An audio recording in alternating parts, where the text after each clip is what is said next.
گلستہ کیا ہوگا، دستور بہارا کیا ہوگا. اے موج حوادث ان کو بھی دو چار تھپیڑے ہلکے سے. کچھ لوگ ابھی تک ساحل پر طوفان کا نظارہ کرتے ہیں. یہ دنیا اہل دنیا کو وسیع معلوم ہوتی ہے، نظر والوں کو یہ اجڑی ہوئی معلوم ہوتی ہے. یہ کس نے کر دیا سب دوستوں سے مجھ کو بیگانہ، مجھے اب دوستی بھی دشمنی معلوم ہوتی ہے. نہ جائے میری اس کھٹا جبی پر دیکھنے والے کہ لب پر زخم کے بھی دو ہنسی معلوم ہوتی ہے. اور آخری شعر حالات کے تناظر میں کہ اگر ہمت کرے پھر کیا نہیں انسان کے بس میں، اگر ہمت کرے پھر کیا نہیں انسان کے بس میں. یہ ہے کم ہمتی جو بے بسی معلوم ہوتی ہے. اگر ہمت کرے پھر کیا نہیں انسان کے بس میں. یہ ہے کہ یہ ہے کم ہمتی ہے، بے بسی معلوم ہوتی ہے. اور اس محفل کے حوالے سے میں دو شعر آپ کی خدمت میں عرض کرتا ہوں کہ مسلمانوں اٹھو قرآن کی دعوت کو پھیلاؤ. مسلمانوں اٹھو قرآن کی دعوت کو پھیلاؤ. جہاں میں بے ایمان کو عافیت کے راز سمجھاؤ. زمانہ آج بھی قرآن ہی سے فیض پائے گا. مٹے گی ظلمت شب اور سورج جگمگائے گا. مٹے گی ظلمت شب اور سورج جگمگائے گا. ماشاءاللہ. ایک شعر اور جس کو راحت اندوری صاحب نے کہا تھا، مجھے وہ شعر بہت اچھا لگتا ہے. جو لوگ یہ وسیم رضوی اور یہ لوگ جن لوگوں نے قرآن میں تحریف کی بات کہی تھی، ان کو کہتا ہوں، ان مردودوں کو سنو میرے شعر کو. وہ بدنام جہاں جو نشے طاقت میں رہتا ہے، وہ بدنام جہاں جو نشے طاقت میں رہتا ہے، اسے بتلاؤ کہ وہ شداد کی جنت میں رہتا ہے. وہ بدنام جہاں جو نشے طاقت میں رہتا ہے، اسے بتلاؤ کہ وہ شداد کی جنت میں رہتا ہے. ارے بے وقوف، نہ کتابوں سے نہ رسالوں سے کسی شے سے نہیں ملتا جو پاکیزہ نشہ قرآن کی آیت میں رہتا ہے. جو پاکیزہ نشہ قرآن کی آیت میں رہتا ہے. اور سب سے بڑی بات یہ ہے کہ میں اپنے استاد محترم اور محدث کبیر مفتی سعید احمد صاحب پالنپوری دعوت پر نور اللہ مرقدہ کے حوالے سے ایک بات کہتا ہوں. اسی شہر میں میرے سامنے ایک بات آئی ہے اور میں اس کو یہاں چونکہ وہاں پر میں گیا نہیں تھا، لیکن کچھ لوگ یہاں پر ہیں جن کے سامنے وہ بات آئی تھی، میں پیش کر دیتا ہوں. یہ جو ابھی ماشاءاللہ ایک میں تو ہمیشہ کہتا ہوں ہمارے بلاول کے لیے ایک اتنی بڑی خوش نصیبی ہے کہ اس خوش نصیبی پر ہم جتنا بھی اترائے کم ہیں. آپ یہاں سے لے کر جب پورے جھارکھنڈ کا جائزہ لے لیجیے، ہم لوگوں نے تو لیا ہے کہ اتنے بہترین حافظ اور قاری کے پیچھے قرآن سننے کا شرف آپ کو صرف ملا، آپ کو ملا ہے صرف. اور میں یہ فخر کے ساتھ بیان کر رہا ہوں اور یہ میرے بلاول جامع مسجد کے لیے بہت بڑی بات ہے. میں نے پہلے بھی کہا تھا شب برات کے وقت میں، نماز میں قرآن تو سبھی پڑھ لیتے ہیں، بہت اچھے پڑھتے ہیں.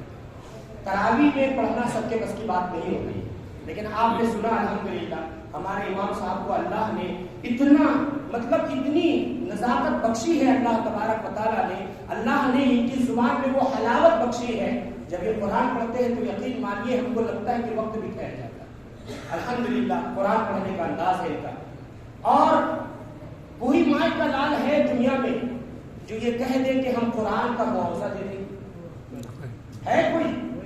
میں قسم خدا کی کھا کے کہتا ہوں کہ اگر میں قرآن کے ایک ٹکڑے کو ایک طرف رکھ دوں، کوئی ایمان والا یہ بتائے، اور پوری دنیا کی طاقت تم ایک طرف لا کر کے رکھ دو اور کہہ دو کہ یہ قرآن کا معاوضہ، قسم خدا کی تمہارا ایمان خطرے میں آ جائے.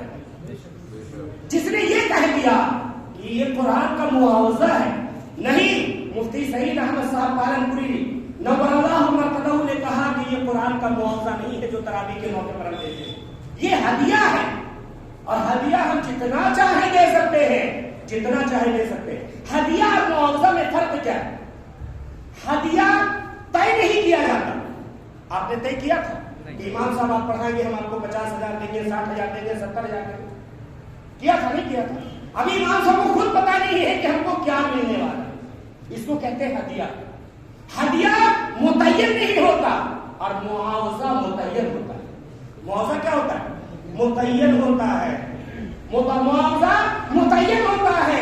مطلب یہ ہے کہ اگر آپ یہ کہہ دیں کہ امام صاحب آپ تراویح سنائیے 20 دن کی، 15 دن کی، اب آپ کو ہم 50,000 دیں، اب یہاں دونوں خطرے میں آ گئے، جس نے طے کیا اور جس کے لیے طے کیا گیا. اس لیے قرآن پڑھنے پڑھانے سننے سنانے کا معاوضہ طے کیا ہی نہیں جا سکتا، کیونکہ قرآن وہ کتاب ہے میرے دوستوں جس کی قیمت پوری دنیا مل کر کے نہیں لگا سکتی. اور آج کہہ رہے ہیں کہ یہ معاوضہ ہے. جن لوگوں نے کہا، قسم خدا کی میں ان سے کہنا چاہتا ہوں، کس اعتبار سے تم معاوضہ کرتے ہو؟ معاوضہ کے میم سے بھی واقفیت ہے تم کو؟ تم نے حافظ سنایا بیچارہ 10 دن 13 دن 15 دن محنت کر کے وہ سنایا، کم سے کم تم خالی ہاتھ اس کو بھیج دیے؟ شرم نہیں آئی تم کو؟ الحمدللہ میں اپنے پلاول کے لوگوں کو، اور میرے پلاول میں ہمیشہ کہتا ہوں کہ مڈل کلاس فیملی رہتی ہے، نہیں ہے رائل فیملی یہاں پر، لیکن الحمدللہ جو دل یہاں پر موجود ہے نا، کہیں نہیں ملا ہم کو، الحمدللہ کہیں نہیں ملا. جو چیز یہاں میں نے دیکھی ہے، جو چیز یہاں دیا جاتا ہے، جو چیز یہاں ہوتا ہے، کہیں نہیں ہے الحمدللہ. اور ابھی آپ سن لیں گے، میں تو ابھی تک اندازہ لگا دیا، پوٹلی دیکھ کر کے اندازہ لگا دیا، سمجھ میں آگے گا. یہ آپ لوگ، میں سب سے پہلے تو یہ تعاون کا، یہ جن لوگوں نے محنتیں کی ہے، الحمدللہ میں نے دیکھا کہ دھوپ میں چل چل کر کے اتنی تپش ہے دھوپ کی، اور اس کے باوجود یہ لوگ چلے ہیں. کیوں؟ کیونکہ جو امام صاحب قرآن سنا رہے، جو پیچھے رہ رہے ہیں، جن لوگوں نے محنتیں کی ہے مسجد میں رہ کر کے، ان لوگوں کے لیے ان لوگوں نے دھوپ میں چل کر روزہ رکھ کر کے جو محنت کی ہے، قسم خدا کی میں بتا رہا ہوں، اس کا بدلہ صرف اس کو اللہ ہی دے سکتا ہے، دنیا میں کوئی نہیں دے سکتا. اس لیے ایک بات اور سن لیجیے کہ امام اور مؤذن جو ہوتے ہیں، بہرحال چلیے امامت کرتے ہیں، کچھ بھی کرتے ہیں تو ان کو کچھ نہ کچھ تو دیا جاتا ہے، معاوضہ نہیں کہتے، کچھ نہ کچھ تو دیا جاتا ہے. لیکن جو کمیٹی کے افراد ہوتے ہیں یا جن لوگوں نے اس کے لیے محنت کی ہے، ان کو کیا ملا؟ کچھ ملا؟ جو دھوپ میں چل کر کے، جو اپنی دکان چھوڑ کر کے، اپنے کاروبار چھوڑ کر کے جو محنت کر رہے تھے، ان کو کیا ملا؟ اب وہ ہے مائی دلال جو اس کا عوض دے سکے، بدلہ دے سکے؟ نہیں. اس لیے بعض دفعہ علماء نے لکھا ہے کہ جو مسجد کی خدمت کرنے والے ہیں، کہا کہ ان کا مرتبہ بیان نہیں کیا جا سکتا. تو جن لوگوں نے محنتیں کی ہیں، آپ امید رکھیے. یہی کہا گیا قرآن کریم اور اللہ کے رسول صلی اللہ علیہ وسلم کی جو حدیث ہے، ایمان و احتسابا، اس کا مطلب یہی ہے کہ اللہ نے جو وعدہ کیا ہے اس وعدے پر مکمل یقین ہونا چاہیے کہ مسجد کی خدمت پر، امام کی خدمت پر، مؤذن کی خدمت پر جو اللہ نے وعدہ کیا ہے وہ ہم کو مل کر کے رہے گا انشاءاللہ. اور ایک بات اور، ابھی قرآن کے حوالے سے 2 لفظ اور بولوں گا، یہ دو تین باتیں ہوئی. ایک بات بتاتا ہوں، ہو سکتے ہیں کہ علماء بہت گندے ہیں، میں بہت گندا ہوں، ہو سکتا ہے، کوئی بات نہیں، میں بھی انسان ہوں. بہت سارے علماء ہیں آپ کی نظر میں، آپ کو لگتا ہے کہ گندے ہیں. ایک بات یاد رکھنا میرے دوستوں، ایک وقت آئے گا، کل قیامت کے دن ایسا ہوگا کہ ایک عالم کو اس کی گندگی کی وجہ سے اس کو جہنم میں ڈالا جا رہا ہے. کہاں ڈالا جا رہا ہے؟ جہنم. ایک عالم کو اس کی گندگی کی وجہ سے اس کو جہنم میں ڈالا جا رہا ہوگا، لیکن اسی وقت اللہ تبارک و تعالی آپ کو اس عالم کی عزت کرنے کی وجہ سے جنت میں بھیج رہا ہے. اس لیے کبھی بھولے سے بھی کسی امام کی، مؤذن کی اور کسی علماء کی حقارت کی نظر سے کبھی مت دیکھنا. یاد رکھنا، چاہے وہ جتنا بھی گندے ہو. جیسے ماں باپ کے بارے میں آتا ہے کہ ماں باپ چاہے جتنے بھی آپ کے لیے یہ ہو، میں نہیں کہتا ہوں کہ وہ گندے ہو ہی نہیں سکتے، وہ ماں باپ. ایک مرتبہ آئے حضرت ایک صحابی آئے اللہ کے رسول صلی اللہ علیہ وسلم کے دربار میں، کہا اللہ کے رسول میری ماں بہت بوڑھی ہے، ضعیف ہے، وہ حج کرنا چاہتی تھی، میں اس کو کندھے پر بٹھا کر کے حج کرا، میں نے سارے ارکان ادا کیے، میں نے طواف بھی کیا، کعبہ کا 7 چکر بھی لگایا، اور صفا اور مروہ کے درمیان بھی اس طریقے سے حج کے 5 دن ہم نے گزار دیے. کبھی میری ماں یہیں پر پخانہ کر دیتی تھی، پیشاب کر دیتی تھی، اور کیا اتنا کرنے کے بعد کیا میں نے اپنی ماں کا حق ادا کر دیا؟ اللہ کے رسول صلی اللہ علیہ وسلم نے کہا کہ تم تو اس کی ولادت کے وقت میں جو ایک چیخ نکلتی ہے، چیخ، اس کا بھی حق ادا نہیں کر سکتے. اگر پوری زندگی اپنی اس زبان سے اپنے ماں کے کلمے چاہتے رہو گے تب بھی تم اس کا حق ادا نہیں کر سکتے. تم کہتے ہو کہ ماں کا حق ادا کر دے، باپ کا. اسی طریقے سے کہا کہ اگر باپ اور ماں چاہے کتنا بھی گنہگار کیوں نہ ہو، تمہیں حق نہیں ہے کہ تم سزا دے سکتے. یہ اللہ کے حوالے چھوڑ. اسی طریقے سے اگر علماء، آپ کے امام، آپ کے مؤذن، چاہے جتنا بھی کچھ ہو، آپ حقارت کی نظر سے نہیں، آپ یہ سوچیں کہ ان کی عزت کرنے کی وجہ سے انشاءاللہ اللہ ہم کو جنت میں بھیجے گا۔ ہو سکتا ہے ان کے اعمال لنا اعمالنا ولکم اعمالکم، ہم سے ہمارے اعمال کے بارے میں پوچھا جائے گا، اور کل قیامت کے دن یاد رکھیے گا فرشتے آپ کے متعلق گواہی دیں گے کہ یہ ہے علماء کی عزت کرنے والے، یہ ہے قرآن کی عزت کرنے والے، یہ ہے علم نبوت کی عزت کرنے والے۔ بہرحال الحمدللہ جو قرآن آپ نے سنا بہت بڑی بات ہے، الحمدللہ ایک اچھے حافظ ایک اچھے قاری کے درمیان میں رہ کر کے آپ نے قرآن کو سنا اور بہت محسوس بھی کیا ہوگا۔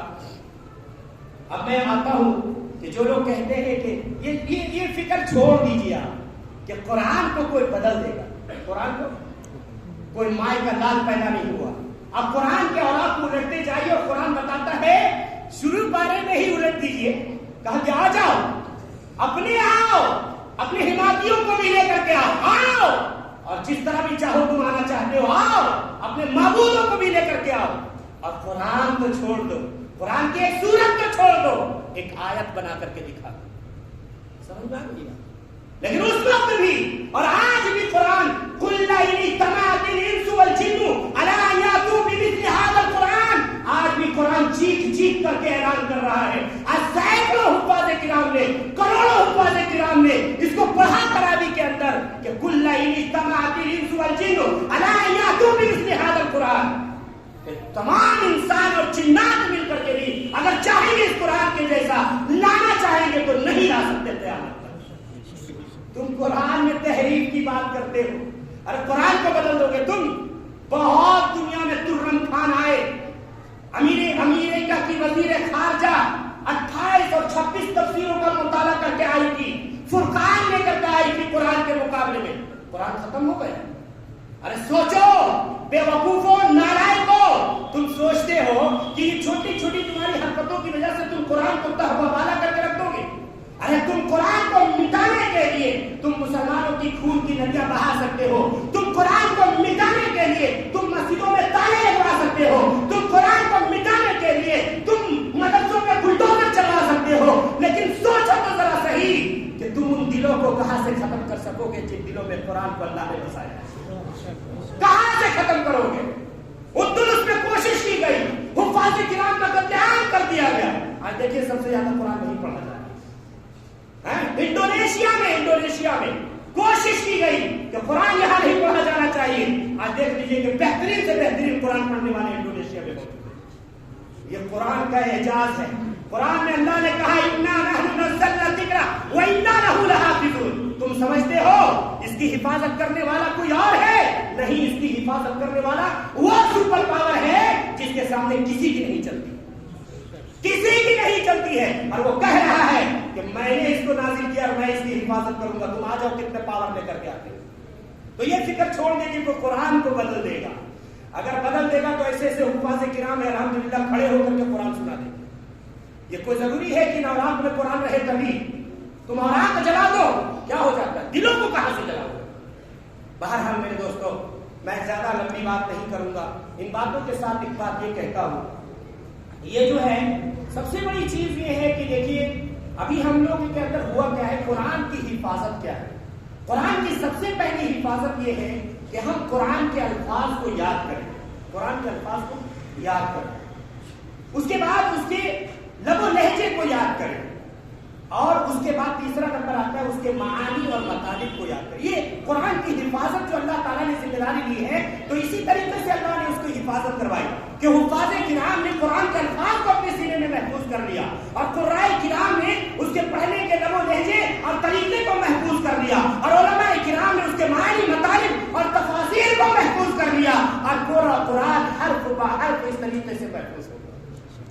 پتہ ہے ایک بات کہوں، آج ہمارے دلوں میں یہ بات آ گئی ہے، الحمدللہ ہمارے تلاوت میں تو یہ ماحول ہے کہ جگہ جگہ مکاتب چل رہے ہیں، بچے قرآن پڑھ رہے ہیں، الحمدللہ یہ بہت بڑی بات ہے، ورنہ شہر میں چلے جائیں اگر کوئی مر جاتا ہے تو ایک پارا پڑھنے والا بھی وہاں نہیں ملتا، جنازہ پڑھانے والا نہیں، یہی شہر کی بات بتا رہا ہوں، میں دیکھا ہوں الحمدللہ ہمارے تلاوت میں ویسے حالات نہ آئے ہیں، اور انشاءاللہ جب تک ہم لوگوں کی زندگی رہے گی ایسے حالات نہیں آنے دیں گے۔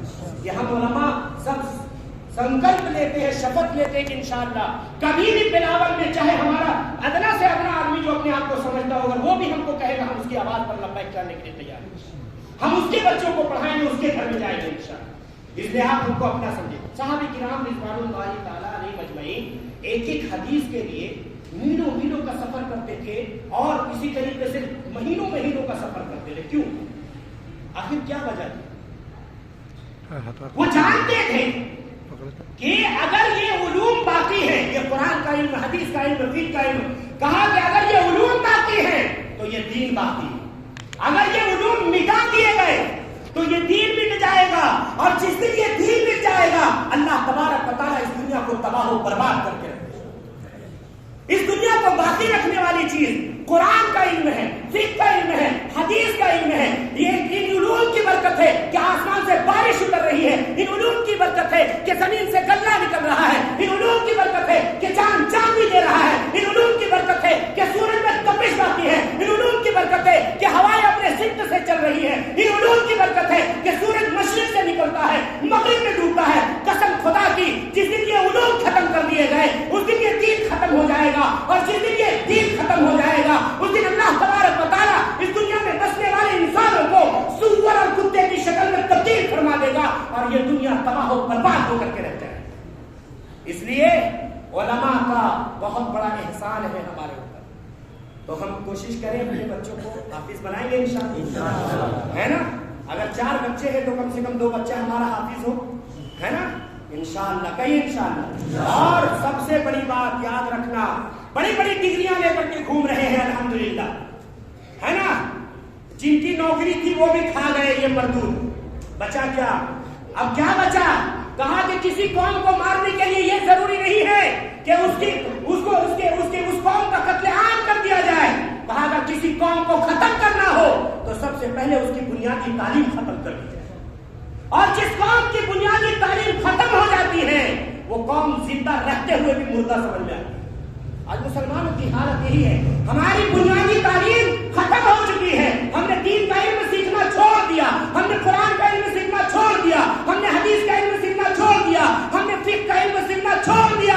ہماری بنیادی تعلیم جب زیر ہو گئی تو آج یہ امت بھی ہر جگہ زیر ہوتی ہوئی نظر آ رہی ہے۔ اس لیے ہم لوگوں کو علم نبوت کے طرف رجحان پھر سے بڑھانا ہے انشاءاللہ، اور علمی انحطاط کو جو نیچے سطح پر جا رہی ہے انشاءاللہ ہم کو اس کو عروج پر لے کر کے جانا ہے۔ آخر میں تمام علماء کرام کا اور حفاظ کرام کا تہہ دل سے شکر گزار ہوں کہ آپ لوگ جو تھوڑی تھوڑی چیزیں لے کر کے آپ محنت کر رہے ہیں، اللہ تبارک و تعالیٰ آپ سب کی قربانیوں کو قبول فرمائے، اور عوام جو آپ کو تھوڑا تھوڑا دے رہی ہے اللہ ان کے دینے کو قبول فرمائے۔ وآخر دعوانا الحمدللہ رب العالمین۔ 2 باتیں ہوں گی، سب سے پہلے یہ ہوگا کہ نذرانہ پیش کیا جائے گا، اس کے بعد میں امام صاحب سے درخواست کروں گا کہ وہ ہدیہ تشکر 2 الفاظ پیش کریں گے، پھر دعا ہوگی، تب آپ جائیں گے انشاءاللہ۔